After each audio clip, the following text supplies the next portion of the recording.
কাজে এখানে মানুষ মাগরিবের নামাজ পড়তেছে, মাগরিবের নামাজ পড়ার সময় স্কুলের রাজ্য বাজাইয়া বাজনা বাজাইয়া কিছু দিয়ে গেছে।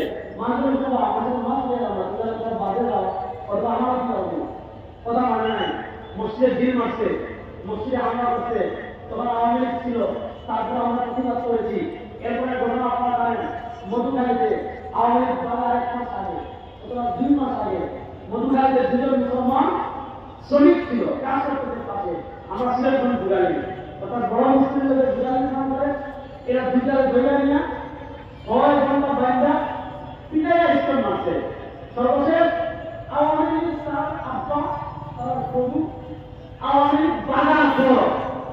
গত কয়েকদিন আগে আপনারা দেখেছেন চট্টগ্রাম আদালতে একজন মুসলিম আইনজীবীকে অত্যন্ত নৃশংসভাবে তারা কি করেছে, খুন করেছে।